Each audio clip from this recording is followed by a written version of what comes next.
G'day YouTube, it's Jeff McPhee's Gardening, Melbourne, Australia. Today's video I want to talk about growing your lawn care business using 5 tips that I used to help me grow my business. A lot of contractors are quite content in their early years just to maintain their status quo, mowing a few lawns, and they're quite happy. A lot of contractors want to go out and grow their business. They want to be successful. They want to employ staff. They want to expand. And then there's the other that want to grow through necessity. And that was me. And I'll explain in a minute. It's important in our early years that we understand where we are. And we've explained in our previous video about strategies when we're first starting out. We all get caught up in that we don't know how to price, the competition, managing our time, climatic conditions. You know, it's too much work in the summertime and hardly any work in the wintertime, droughts, etc. All these challenges that we face. But I had to grow in my particular case because when I first started nearly 4 decades ago, we had a decade of droughts, 10 years of droughts. And coupled with that, we had an economic downturn, and it was actually a recession that we had to have. So what that meant was the disposable income of people was very limited.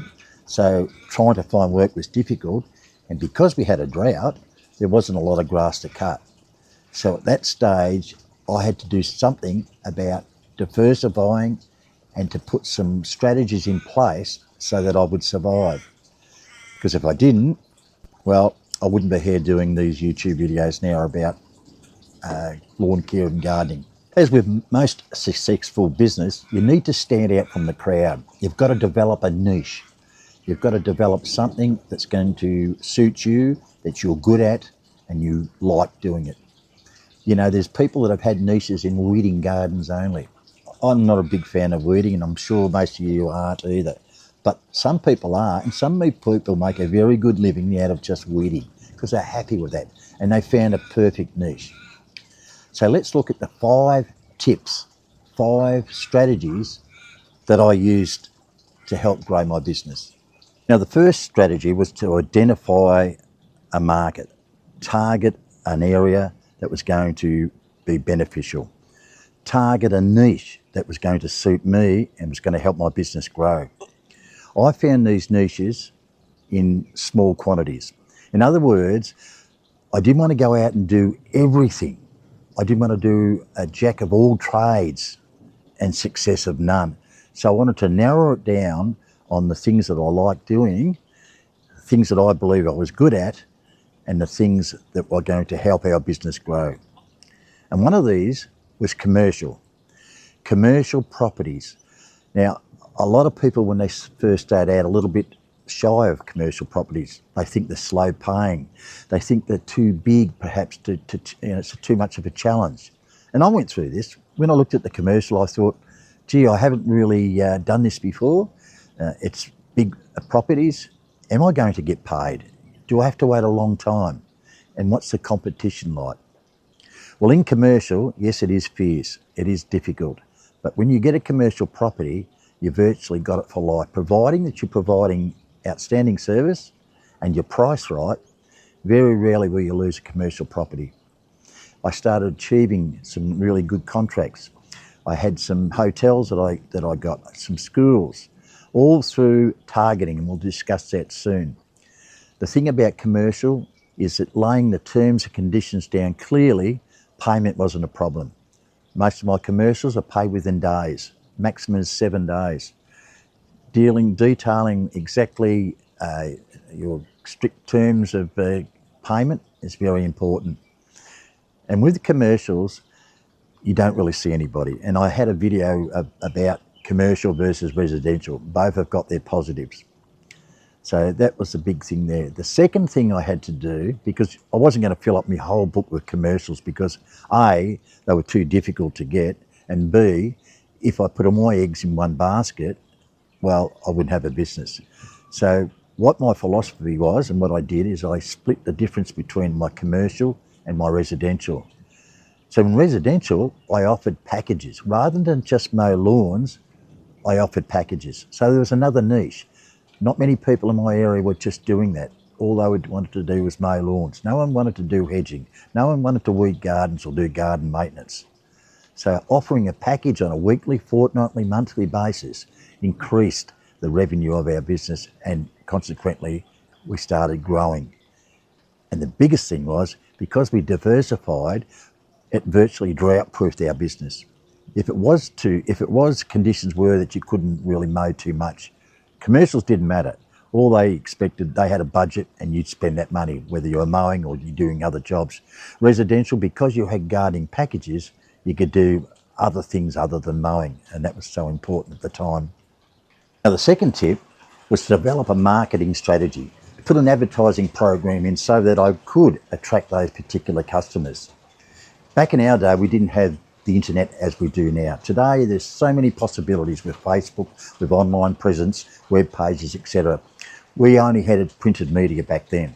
But irregardless, the most thing that I did to get these commercial properties was to advertise purely as a commercial operator. I wanted to show the commercial people that I was professional. So my advertising was slanted towards them. So that means once I started achieving a particular number of customers, I would then change my strategy again to attract gardening packages for residential. So whatever the niche that I was chasing, that was the niche that I actually used, the marketing strategy that I used to help explain what I was about. Customers, when they're looking for somebody, want to find somebody that are prompt, reliable, professional, of course, but they need to know what you're about. So many people that advertise, I do lawn mowing, I do gardening. Well, what? What do you do? Do you do ride-on mowing, or do you do gardening, or do you do, lawn renovations, etc.? You need to specifically advertise what you do, because no one's going to know unless you tell them. So that helped. Once I achieved that strategy, it was great. Today, it's so much easier because we had to wait months before our marketing program would become effective. Our local directory was sometimes 3 or 4 months away after we first putting our ad in. Newspapers, yeah, sure, we could get that done the next day. But the internet today, you've got so much offered. It's so easy to get around that. Excuse the rain, we haven't had rain for so long, and the last few days it's been fantastic. We have been in a bit of a drought in Melbourne, but this can keep coming. So day off today, I don't mind. The third tip is to invest in machinery and equipment. That was so critical. So I needed, and I used our old ride-on mower when I got some of the commercials, so I had to quickly change. I had to find a ride-on mower that was going to be versatile, using a zero turn, which is easy to use, and I used between a 42 or a 48 inch, which was perfect for what I was doing. If I was doing large school ovals, obviously I would need a bigger mower. So if you want a strategy for the type of equipment that you want to use for commercial, generally in our area of Melbourne, I would say between a 42 or a 48 inch is quite perfect. I like sitting down. I know today there's a lot of standers.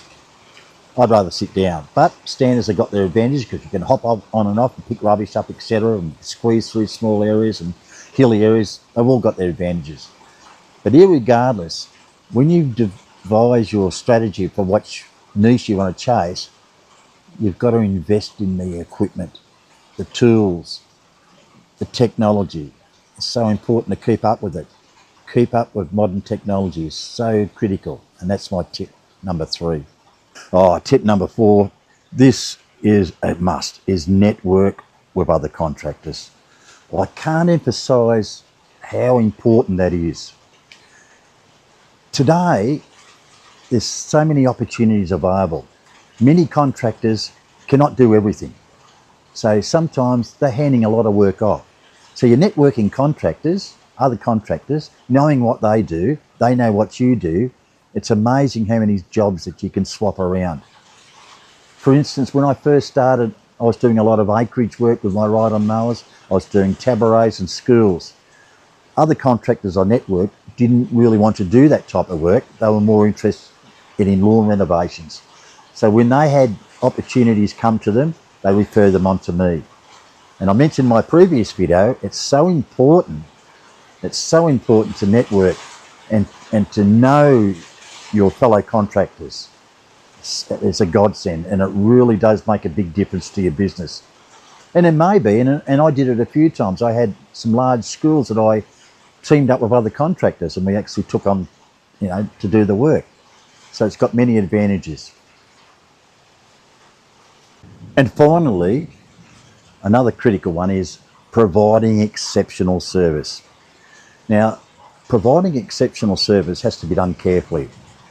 You don't want to provide it so that you're taking twice or three times as long to do the job because you've got other work to do, but to efficiently undertake the work, provide exceptional service, tremendous communication between yourself and the client, and that is a fantastic way to help you grow.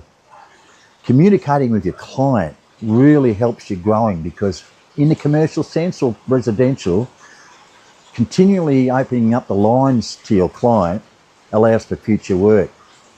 You can walk around and say, listen, we need to do A, B and C. Lots more upselling of jobs.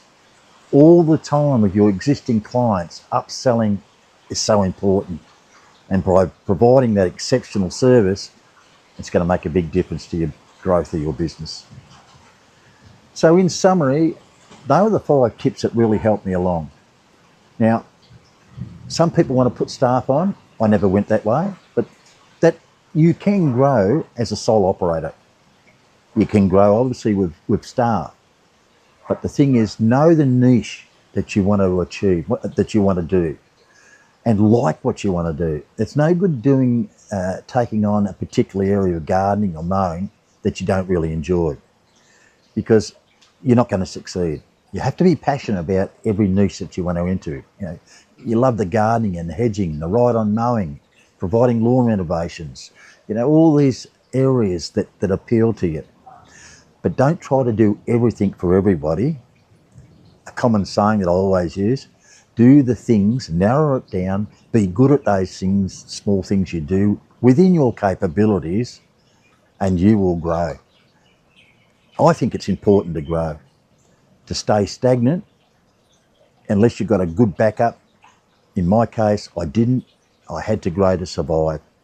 And I think if you had the mindset of growing to survive, you would be surprised in which way your business will go. It can only go up, and it'll be successful. Thanks for watching, viewers, and love to hear your thoughts about it.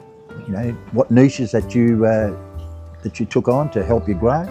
Are you quite happy, content to stay stagnant? Or do you think it's important to grow as well?